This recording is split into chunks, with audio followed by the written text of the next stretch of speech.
Bet kas tu esi par cilvēku pirms es tev uzticu sevi, savu dārgāko, savu veselību? Un šodien sociālie tīkli ir tava vizītkarte. Ja tevis nav sociālajos tīklos, tev ir grūtāk tikt pie savas auditorijas, tevis praktiski nav. Vienā brīdī viņam ir cepurīte, es esmu treneris, nākamajā brīdī es esmu grāmatvedis sev, pēc tam es esmu sociālo tīklu menedžeris. Un dēļ tā vien man gribās iet tieši pie šī trenera. Esiet sveicināti! Tu, unikālais vai unikālā skatītāja. Nu, katrs mēs esam indivīds, katrs unikāls uz šīs milzīgās planētas, bet negribās jau nosaukt cilvēku par tādu kā reklāmas stabu vai zīmolu, bet tomēr mūsdienās tie sociālajie mediji kaut kādā veidā piespiež. Un īpaši tas ir atsevišķi profesiju pārstāvjiem, kuriem ir jārūpējas par savu vēstījumu, par savu klientu loku, par savu sekotāju loku, nodot savu zināšanas, savu pieredzi, savu vēstījumu un savus vērtības tālāk cilvēkiem, lai kaut kādā veidā uzrunātu tos. Un šī būs tēma, par ko mēs runājam, par to, ka mūsdienās arī sporta treneriem ir jābūt jau kā tādiem zīmoliem. Un tieši tāpēc šodien mums ciemos ir Kristīna Beitika, saturveidotāja un pasniedzēja, un tāpat arī sporta izglītības aģentūras vadītāja Dace Kaspara. Sveicināms! Tēma un tava trenera zīmola starts būs jaunā programma. Laikam jau tās mūsdienas arī piespieda izveidot šādu programmu, vai ne? Nu, tieši tā, kā tu teici, varbūt mazliet pakāpjoties atpakaļ, kā mums šī ideja radās. Mēs ar Kristīnu satikāmies brīnišķīgā pilsētā Parīzē. Tas nebija darba brauciens, tas bija atpūtas brauciens, bet tā kā mēs ar Kristīnu abas divas esam ar sirdi un dvēseli iekšā tajā, ko mēs darām, tad tā mūsu saruna neviļus aizvirzījās diezgan ātri par to, ko mēs darām, par mūsu profesionālo jomu. Kristīna ir darbaholiķe, viņa nevarēja vienkārši atpūsties. Jā, un mums pat bija situācija, kad dienā, kad pārējās mūsu ceļabiedras aizdevās šopingā, mēs ar Kristīnu uztaisījām Selfiju? Selfiju. Mēs uztaisījām tādu garu walk and talk sarunu. Tās ir manas mīļākās. Jā, vienkārši 10,000 soļi, bet vispār ar Daci bija ko iesvīst, jo Daci iet ātri. Es pat teiktu, viegls skrējiens tas man bija. Jā, tā arī bija, un manuprāt, kaut kādas pusotras stundas garumā mēs parunājāmies, un es patiesībā tajā brīdī sapratu, ka Kristīna ir tas cilvēks, kas var mūsu topošiem treneriem palīdzēt izveidot to savu zīmolu. Kas ir ļoti svarīgi, jo tajā brīdī, kad šis jaunais treneris ir saņēmis rokās certifikātu, neatkarīgi no tā, vai viņš tālāk dosies un veidos šo savu karjeru, vai viņš strādās kādā sporta klubā vai fitnesa klubā, neatkarīgi no tā, tas viņa stāsts, viņa filozofija, viņa zīmols tajā brīdī būs svarīgs. Turklāt Kristīna arī pat ir sportotāja. Un tas, starp citu, Kristīnas trenere ir arī mūsu absolventi, mūsu topošās treneru programmas absolventi savulaik bijusi. Un tas, ko es redzu, ka Kristīna redz šo tēmu arī no sportotāja puses, kā tas ir, ko tad īsti klients grib sagaidīt no šī sava trenera, un kā tad tiešām arī tam trenerim piesaistīt tiešām tos savus īstos klientus, tos, kas tad viņam arī būs ilgtermiņā. Kā mēs šodien izvēlamies treneri, zobārstu, psihoterapeitu un dažādus citus speciālistus. Mēs lūdzam atsauksmes. Mēs vēlamies redzēt šo cilvēku tuvu. Kā jau tu minēji, mēs gribam redzēt ne jau tos selfijas, mēs gribam redzēt, kas ir tavas vērtības, par ko tu iestājies, cik daudz tu vispār zini no šīs tēmas, pat ja tev ir tāds un tāds diploms vai izglītība. Bet kas tu esi par cilvēku pirms es tev uzticu sevi, savu dārgāko, savu veselību? Un šodien sociālie tīkli ir tava vizītkarte. Ja tevis nav sociālajos tīklos, tev ir grūtāk tikt pie savas auditorijas, tevis praktiski nav.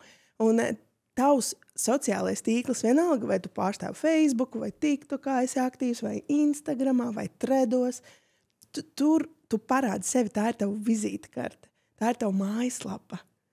Un es vēl pavērsīšu šo vēl sarežģītāk, varbūt no otras puses, jo labi, vieta, kur smelties, kur gūt klientus potenciāli nākotnē, bet iespējams tā ir vieta, kur arī tu dabūsi savu nākamo darba devēju.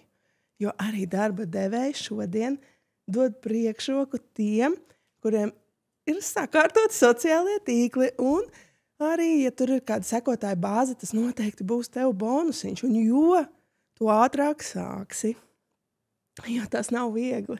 Ja tev, protams, paralēli ir vēl jāstrādā, jāmācās un vēl daudz dažādu pienākumu dzīves, tad šis arī būs darbiņš, kas paņems laiku. Un jo tu ātrāk sāksi, un jo tev būs kāds uzticams pavadonis, mentors šajā ceļā, jo vieglāk tas būs.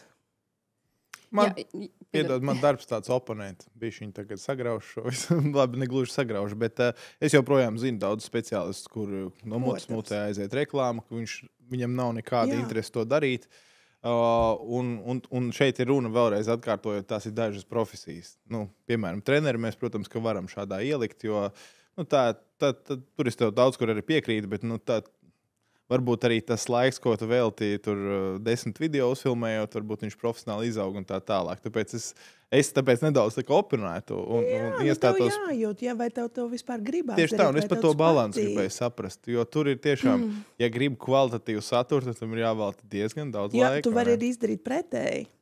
Nemākot veidot saturu, tu vari uztaisīt savu antireklāmu. Un tas bija tas moments, kad es sāku saprast, ka es no tā, ka es veidoju saturu sev, es gribu sākt palīdzēt arī uzņēmējiem un uzņēmumiem, jo bieži vien ir tā, ka tad, kad tu redz dzīvē šo uzņēmumu vai uzņēmēju vai kādu profesijas pārstāvi, vienkārši fantastisks cilvēks, fantastisks produkti, uzņēmums. Bet sociālajos tīklos tas viss izskatās neprezentabli. Tā, ka tu tevi neuzrunā. Pat pretēji tu izvēlies citu, jo tur ir sakārtotāks Instagrams. Un šajā gadījumā manuprāt, tas ideālais būtu izveidot vienkārši statisku vizītkarti. Lai ir, tu vari nebūt aktīvs, tu vari nelikt publiski postus regulāri, bet tu izveido tādu vienkārši vizītkarti, kas prezentē ar 9 ierakstiem tevi un tavu stāstu un tavas vērtības un aizmirsti. Ik pa laikam pačiko vai nav kāda vēstule iekritusi. Protams, tie veidi ir dažādi. Tu paņem atsevišķu kā outsource, ar pakalpojumu, ka tev cilvēki atbrauc un izdomājuši savas idejas, ka nav obligāti jāstāst, cik es esmu foršs vai kādas ir manas vērtības. Bet tikai šajā brīdī, tad, kad tas treneris tajā pašā karjeras sākumā, viņš jau patiesībā ir tāds mini uzņēmumu vadītājs. Viņam nav outsourcā kāds speciālists, ko paņemt. Ja? Un tad tajā brīdī, vienā brīdī viņam ir cepurīte, es esmu treneris, nākamajā brīdī es esmu grāmatvedis sev, pēc tam es esmu sociālo tīklu menedžeris, iespējams kaut kādā brīdī apkopējis. Un tas ir šīs mazās lietas, ko mēs mēģinām šī mācību kursa laikā arī iedot, lai šis jaunais treneris tajā brīdī, kad viņam ir certifikāts rokās, lai viņš zina arī, lai viņš pārzina gan anatomiju, gan sporta treniņu teoriju, bet lai viņš arī zina, kā noformēt savu saimniecisko darbību. Lai viņš vispār varētu oficiāli norēķināties ar klientiem. Tālāk, lai viņš ir izveidojis vismaz šo kā starta platformu, ja, ar to, kur vispār pavēstīt par to, ka viņš vispār ir.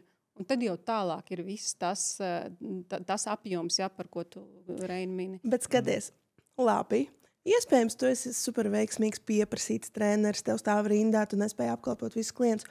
Un ko tālāk? Un kas ir tas nākamais izaugsmes solis? Ko tu tālāk darīsi? Vai tu cik atvērš ilgi? Savu sporta klubu un piesaistīs citus trenerus vēl, kad zem ar vārdu strādās. Un vai tam nevajadzēs sociālos tīklus? Lai kur tu dzīvē tālāk ietu, ja tu gribi attīstīt? Protams, ka vajag, tāpēc, ka mūsdienās cilvēks meklē. Tas sociālajā medijā ir kā arī tas pats meklēšanas, vienalga nosauc Google, Bing vai jebko. Tu jau iegooglēsi, pastīties, pameklēt, kādas ir atsauksmes, tu pirmo reizi iesi un tā. Un tu apstīsies arī, būsim reāli, tev nāk, cik daudz šobrīd ir uz darba interviju nākot cilvēki. Personāla daļā paskatās arī, ko tu tur dari medijos, 100%. Savos tīklos. Un tev pat nav jābūt influencerim ar lielu sekotāju bagāžu, bet šobrīd tiek dota priekšroka tiem darbiniekiem, kuri būs atvērti veidot saturu, piedalīties satura veidošanā. Šī uzņēmuma, kurā tu strādās tīklā, es zinu uzņēmumu ar 300 darbiniekiem. Kā jums liekas, cik no šiem 300 darbiniekiem ir gatavi filmēties TikTokam? 1. 0. Kāds uzņēmums? Es nezinu, ja būtu vēl Liepājas metalurgs un aizbraukt, es domāju, tur arī pateikt, ej to savu TikToku. Jā, atkarīgs no uzņēmuma, es domāju. Un tie, kuri būs, tie būs soli priekšā. Jā, un otra galējība ir atkal arī kaut kādi cilvēki, kuri nav.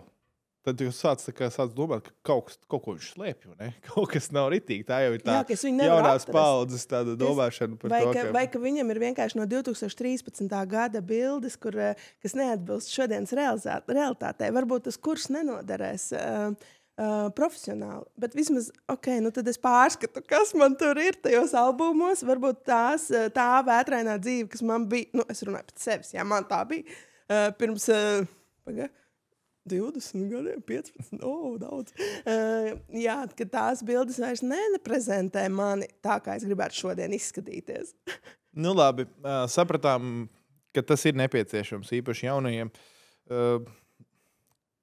Kā, skatāmies uz naktī debesīs, pilns ar zvaigznēm, un tur mēs redzam īstenībā visus Instagram profils.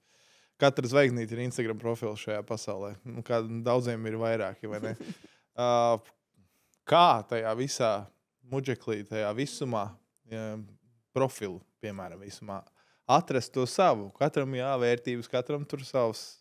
Tagad jauns treneris, tu kā dari to pašu, ko dara vēl miljonus treneri to visā pasaulē, vai ne?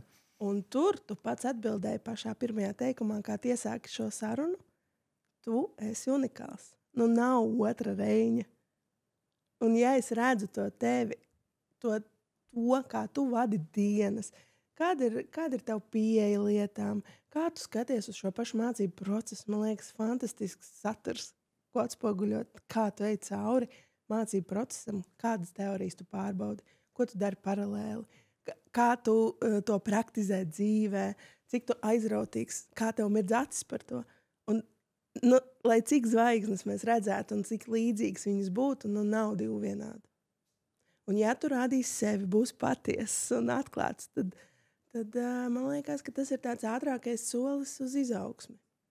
Tāds autentiskums, tāds, ka tu atklāji savu seju. Es zinu ļoti daudzus trenerus, arī citu profesiju pārstāvis, kas liek vērtīgu informāciju no grāmatām un no iegūtās teorijas, bet neliek savu seju, slēpjās. Uzliek kādu logo, un tas viss ir tāds noslēpums, kas to rada, kas stāvē šī zīmola.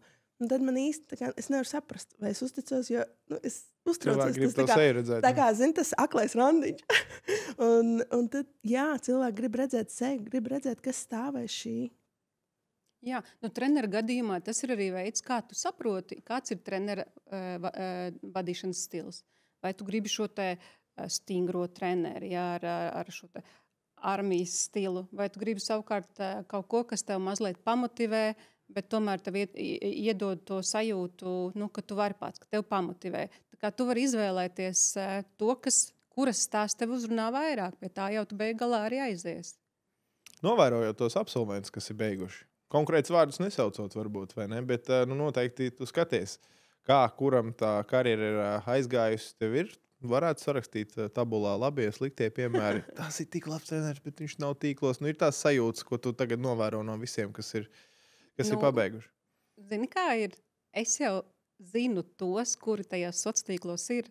Par viņiem jau es tieši zinu, ka lūk, šis students strādā tur un tur.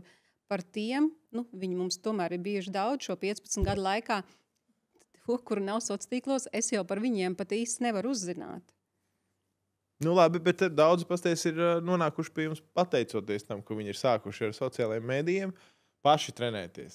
Tad citi redz, es arī tā gribu, es sāku prasīt padomus, un tad viņi nonāk, saprot, man vajag kaut kādu certifikātu, lai es tā kā droši varētu atbildēt, un tad viņi no otras puses atkal atnāk. Bet labi, par tiem, kas sāk ceļu un sāks jauno modeli, kas tur būs, ieskicējiet par to, kas būs mācību procesā? Labprāt, es vienmēr mīlu darboties praktiski. Un jo praktiskāk mēs darbosimies, jo labāk. Un es ceru, ka šī modeļa ietvaros mēs varēsim jau sakārtot profilu, sākt pārvarēt tos dažādos šķēršļus, kas radīsies šīs pretrunas. Iespējams, tas būs bailes, radīt kameru, filmēties kameras priekšā. Es dalīšos no savas pieredzes, jo es esmu nozarē ļoti ilgi. pati darbojos veiksmīgi kā influenceris, gan kā satura veidotājs, gan palīdzu arī citiem. Un man ir arī klienti, kam ir lieliski panākumi, kas ir citu profesiju pārstāvi, ko mēs varēsim analizēt un pētīt. Es rādīšu tikai praktiskus piemērus un došu uzdevumus, lai viņi jau strādā tieši savam zīmolam. Pat ja tas tev nenoderēs, pat ja tu beigās neaizies strādāt par treneri vai izdomās kaut ko darīt citu, šis tev noderēs kā tāda bāze, jebkur tālāk strādājot. Vai varbūt kāds cits tev to darīs, vai vienkārši tu būsi uzņēmumā, kur ir sociālie tīkli. Tu teiksi, hei, šis nav efektīvi, vajadzētu pamēģināt citādāk. Cik daudz tur ir šobrīd, ja mēs skatāmies sabiedrību kopumā, varbūt ne tikai vienkārši uz treneru profiliem, bet vienkārši tas, ka tev valk uz kādām komunām, tad tev valk, es ne tagad teicu, vienam vajag to armijas stilu, un tad viņš ietur, viņš ir armijas fos, varbūt vēl ierocis rokā un bļauj virsū, varbūt kas tāds ir vajadzīgs. Es zinu stāstu, ir arī viens sporta kustība, kur tu nevari tikt, tur tikai ar ielūgumiem. Ja tevi kaut kur iesakts ar draugiem, tad tur kaut kur. Tas arī ir kā āķis savā ziņā. Nu, piemēram, par tādu sociālo mediju kontu, domājot, ka privāts konts tur tiks tikai izredzētie. Ja? Nu, tas ir veids kaut kāds, kas tev sabiedrību šobrīd kā uzrunāt, kā dabūt to. Šobrīd ļoti spēcīgas ir kopienas, un jo tu ātrāk veidos ap sevi domu biedrus. Kā tu to izdarīt? Man ir brīnišķīga pieredze. Es izveidoju 10,000 soļu izaicinājumu, un mēs sākām ar mēnesi, tad pārgājām uz 3 mēnešiem, un mums bija tik spēcīga šī kopiena, ka mēs to pārvērtām pat gada izaicinājumu. Tāpēc man ļoti patika mūsu pastaiga, jo tieši tajās pastaigas laikā nāk tik foršas idejas. Un kā es viņus atrastu? Nu, es varētu iziet ogrēt, bļaut pa ielu vai meklēt starp draugiem, paziņām, bet man vīrs nenāca ar mani tajā laikā staigāt. Ja? Tā kā es atvainojos. Tāpēc sociālajie tīkli tev būs tas palīgs, tas rīks, caur kuru tu vari atrast šos dombiedrus. Un pat ja tu šobrīd iesaisties citās kopienās, tā viss ir pieredze, ko tu smelies, lai iespējams vienu dienu izveidot kaut ko savu. Labi, vēl par modulu. Kā var būt? Jā, viens ir tas, ka iztīrīsim profilu, sakārtosim tāds kā bija raidījums par pārvērtībām, ja mēs tagad tās bildes zēšam ārā, ieliekam kaut ko jaunu, nomainam infotekstu un tā tālāk. Kas vēl ir tie virzieni? Nu, tur jau ir ļoti daudz praktisku lietu, ko apgūt. Mums jāuzfilmē video, kā jātrenē pareizi presīt. Ja? Kā filmēt video, kā skatīties kamerā, kā izskatīties labi, kā sakārtot fonu, kā lietot gaismas. Kaut vai kā uztaisīt kanvā vizuāli skaisti to noformēt. Un iespējams mums vajadzēs piesaistīt arī kādu. Man ļoti patīk, es neesmu viena. Es esmu pilnīgi pārliecināta, ka aiz tādu veiksmīgu satura veidotāju un sociālo tīklu tāda stāv komanda. Un ka tur manā komandā ir arī psihoterapeits. Jo reizēm mēs vienkārši nespējam pacelt telefonu un uzfilmēt. Ko es tur teikšu, kā es tagad sevi rādīšu, es taču vēl esmu tikai pašā sākumā. Par ko es runāšu? Un šie visi būs tādi jautājumi, kurus vajadzēs risināt un kam tikt pāri. Ka tu esi vērtība jau ar to, ka tu vienkārši esi, kāds tu esi. Un mēs nerunājam, ka mēs šodien to darām, lai rītu no tā pelnītu. Mēs šobrīd mēģinam saprast, vai vispār šis der tev, vai šī prasme tev der, un vai tu to vispār vari darīt. Man ir bijuši, es veidoju kursus, un mani kursi ir 3 mēneši gari, jo tur vienmēr iestājas šī fāze, kad, zini, Kristīna, šis nav priekš manis, es padodos. Un tad tu tā kā, saņemies. Labi, es tomēr padomāju mēnesi, es tomēr mēģināšu. Cits domā gadu, cits 3 gadus. Iespējams, kāds noklausīsies un pēc laika tikai sapratīs, ka, jā, es varētu to darīt. Bet tās zināšanas būs vērtīgas. Šodien sociālie tīkli ieņem spēcīgu lomu vietā, ja mēs gribam komunicēt, rādīt sevi, pastāstīt par to, ko mēs darām, prezentēt sevi tirgumu, tad bez tā ir izaicinoši. Jā, bet arī grauj, ja mēs no tāda terapijas viedokļa skatāmies, ka tu mosties no rītiem un seko citu dzīvēm, un skaties, Dievs, tas trenējās. Jā. Jo otro reizi šodien es tikmēr sēžu savā darbā un neesmu izkustējies un neesmu pat piecēlies no savu datoru un tad es vācu sev graudu. Tā ir tā otra puse. Jā, protams, medaļas otra puse. Es esmu sēdējis psihoterapeita kabinetā, raudājusi par kādu vēstuli, kur kāds man pārmet kārtējo reizi un es vienkārši salūstu, jo es nespēju uztvert šo kritiku. Un es esmu pārdomājis, par ko es dalos. Es sāku mazāk dalīties un mainījusi tēmas. Jo, jā, medaļas otra puse ir reāla, un arī par to es stāstīšu. Jo tad, kad tev ir cilvēki, ar ko par to runāt, un kur uzzināt, ka tas tā var būt, tu jau uz to vari gatavoties. Nu jā, tas mērķis ir tiešām iedot tādas pamatprasmes, pamatiemaņas, saņemt šo pieredzi un, manuprāt, dot to sapratni par to, nu, ka tev nav tajā brīdī, kad tu sāc treneru karjeru, tev nav tagad jādomā un jābūvē mājaslapa, ka tev pietiek ar šīm te pamatlietām, ar smuki izveidotu profilu, kas pastāsta par sevīm. Tad tu izvēlēs, vai kas ir tas, kas tev ir vajadzīgs. Vai tas ir TikToks, vai tas ir Instagrams, vai tas ir Facebook un tam līdzīgi.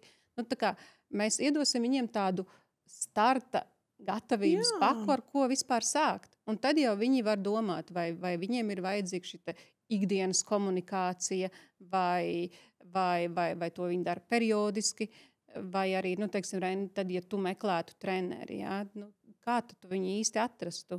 Nu, kā ir tas salīdzinājums, kad ir treneri, kuri, nu, viņiem nav šie sociālie tīkli, viņi tam nevelta laiku, nu, jo viņi varbūt vērtīgāk šo laiku velta bibliotekā, pētot dažādas jaunas pētījumus, kas ir sporta zinātnē un tam līdzīgi, bet mēs jau par viņiem vienkārši neuzzināsim. Kā mēs jau no tā nevaram īsti izbēgt. Un mans mērķis ir arī parādīt, kā saturu radīt ātri un viegli. Un tas ir fantastisks saturs, ja tas ir bibliotēkā un mācies un papildus. Tu vienkārši uztaisi un parādi to, un tas jau iedod vērtību, tas jau soli priekšā daudziem citiem, varbūt, kas to nedara. Daudz domās, viņš feiko. Zīmējās. Bet to arī pareizi saka, to jau kaut kā tomēr tie cilvēki jūt, tas ir patiesi vai nav patiesi. Ir kaut kādi piemēri, varbūt Latvijā jau tieši ar treneriem, kā treneriem, kas ir novēroti, ka tu skaties, ka viņš nevis pat vispār neaicina. Es esmu tur tādā un tādā fitnesa zālē nāc pie manis trenēties, bet ka viņš vienkārši ar padomiem un savu piemēru tevi kaut kādā ziņā izklaidē, un tu beigās necaur tādu tiešu reklāmu, bet tu nonāc pie viņa. Un vai tas ir pareizais veids? Vai tomēr tā esi savu to zīmolu un tāpat tev viss sakārtosies? Es sekoju ļoti daudz treneriem un es 100% ietu pie viņiem, jo man simpatizē tas domu gājiens, ko viņi nes caur sociāliem tīkliem, un viņi tur vispār nepārdod neko. Viņi vienkārši dalās ar savu viedokli, ar savu dzīves gājumu, ar to, kas notiek viņu ikdienā.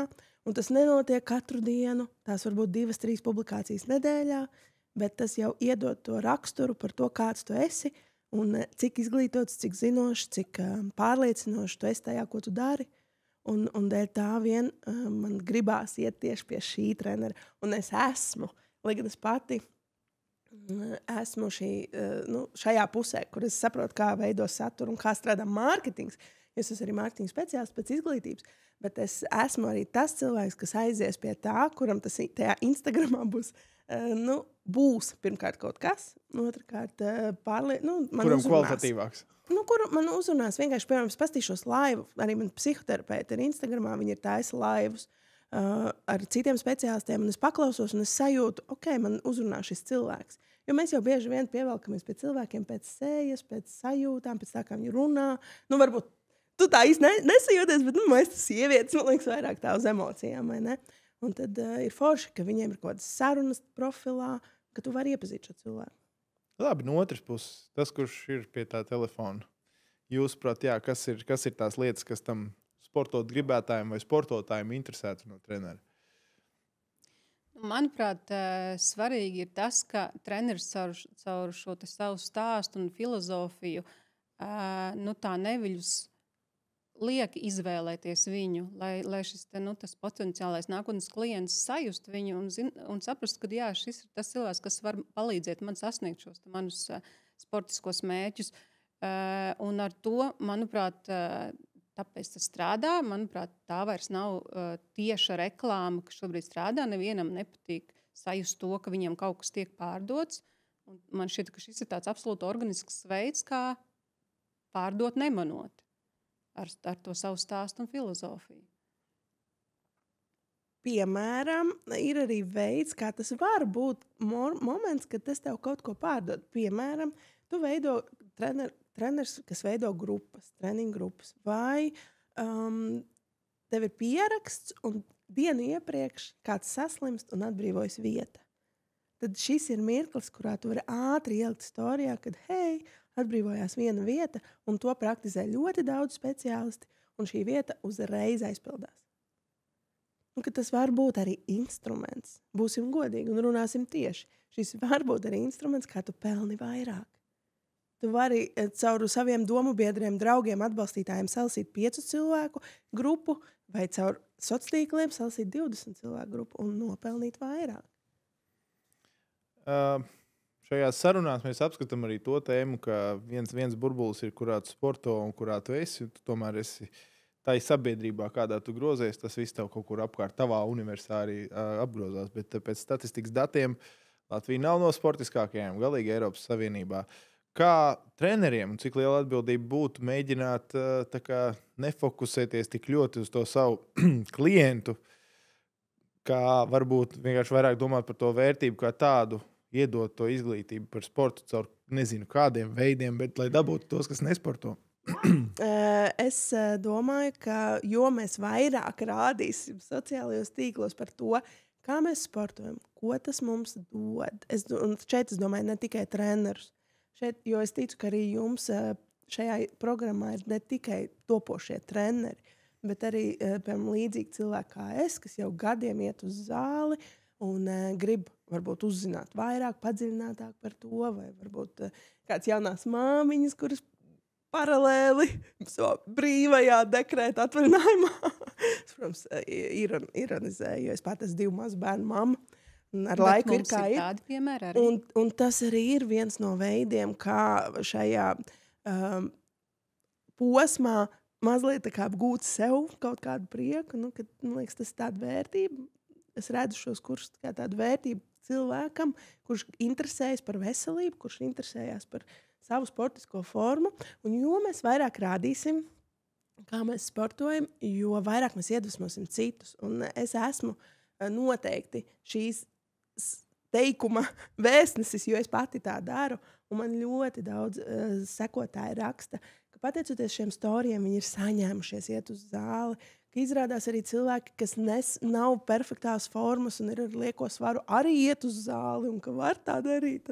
Un jo mēs vairāk to parādīsim, tas ir normāli, kā tur justies, ko tur darīt, jo vairāk mēs iekustināsim mūsu sabiedrību. Es tiešām ticu, ka tam ir spēks un ka to var izdarīt. Un aicinu katru, kas vienalga ir treneris vai nav, vai plāno apmeklēt kursu vai neplāno, vienkārši rādiet, kā jūs sportojat. Tā nav lielīšanās. Mēs darām sabiedrībai pienesumu. Tas ir daudz vērtīgāk, kā rādīt to, ko es ēdu brokastīs. Nē, arī tas ir vērtīgi, ja tu ēd pilnvērtīgi un garšīgi. Tu arī iedvesmo uz to. Tas ir daudz vērtīgāk, kā varbūt vienkārši padalīties ar piekdienas nakts ballīti, ja tev tā tas notiek. Čin, jā, vai ne? Piekrīt. Jā, treniņš jau nav bijis, ja nav bildi Instagramā, tad tur ar savu taisnību. Jā, ko gribēju teikt? Par šo te proporciju starp aktīvajiem un neaktīvajiem, patiešām ir tā, kā tu saki, un tas tās ir par to, ka patiesībā tie aktīvie cilvēki, kas sporto šīs 2-3 reizes nedēļā, Latvijā ir zem 10%. Jā. Bet no tāda trenera skatu punkta mēs varam paskatīties uz to, ka tur ir milzīga tirgus daļa, kas vēl nav apgūta. Un ja dažreiz ir kaut kāds runas par to, ka mums varētu būt treneru pārprodukcijā, mums ir tik daudz certificētu treneru, tad redz, kur ir lielā tirgus daļa, kuru vēl neviens nav apguvis, kur mēs varam uzrunāt atkal jau ar sociāliem tīkliem, uzrunāt un piesaistīt pilnīgi cilvēkus, kam nav šī sportošanas pieredze, ar savu piemēru iedvesmot. Un lūk, tavi nākotnes klienti. Cik reizes man ir bijis tā, ka ka man bija šis 10,000 soļu katru dienu izaicinājums, es vienmēr rādīju to arī storijos katru dienu. Nav pastaigie, nav storijas. Un cik reizes man ir bijis tā, ka, hei, es piecēlos, ieraudzīšu to storiju, skrolēju telefonu dīvānā, ieraudzīju, piecēlos un izgāju ārā. Jo tu man iedvesmo. Un tas tā strādā. Mēs pavelkamies līdzi. Mēs esam kā tādi bara dzīvnieki, un mēs tiešām pavelkamies līdzi tam otram. Un jo drosmīgāk personība tu būsi, jo tu vairāk saņemsies iziet šīs skatuves, jeb kameras priekšā, jo veiksmīgāks tavs ceļš var aiziet. Un iespējams, tu varbūt nebūsi treneris, bet tu varbūt kļūsi par influenceri. Un arī tā ir, es varu teikt, es tiešām varu teikt, ka satura veidotājs ir profesija. Un varbūt šīs gūtās iemaņas tev noderēs, varbūt tev iepatiksies, un tu sāksi veidot saturu citiem treneriem, palīdzēt tiem, kur sēž bibliotēkās un kuriem galīgi nelīdz tam. Varbūt tu būsi tas cilvēks, kas iesi līdzi un veidos montēs, jo ko tas sev ietver? Tas ietver uzfilmēt, atrast īstos kadrus, samontēt, publicēt pareizajā laikā, izveidot aprakstu, uzrakstīt jēdzīgu tekstu, izveidot maketus, cik daudz prasmēm ir jābūt. Es kaut kad tikko nāca prātā viens video, kur viens džeks bija uztaisījis, tā kā, es nezinu, kā viņš to bija izdarījis, bet tā kā video filtru, ka viņš sevi filmē un rādās ekrānā, ka viņš it kā ir tiešraidē.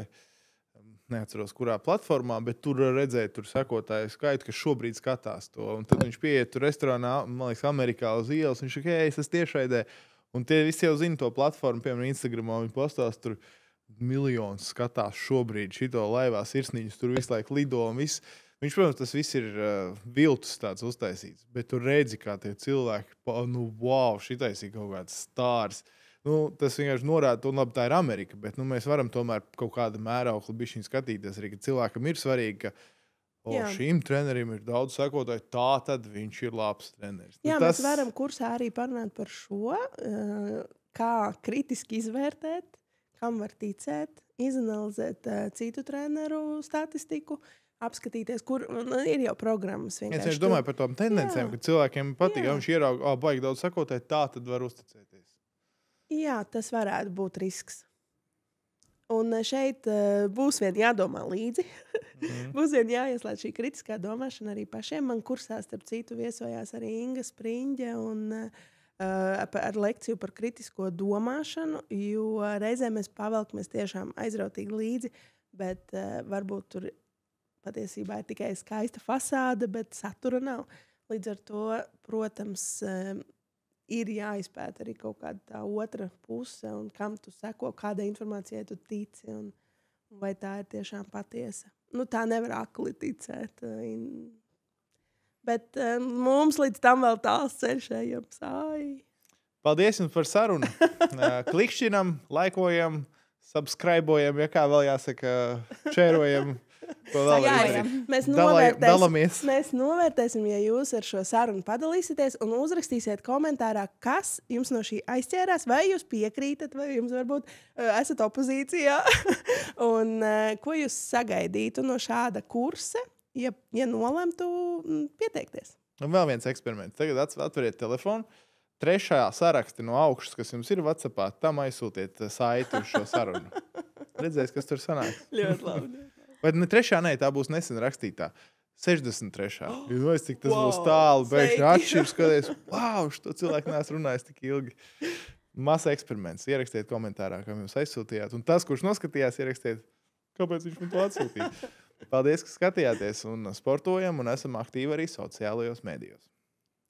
Paldies.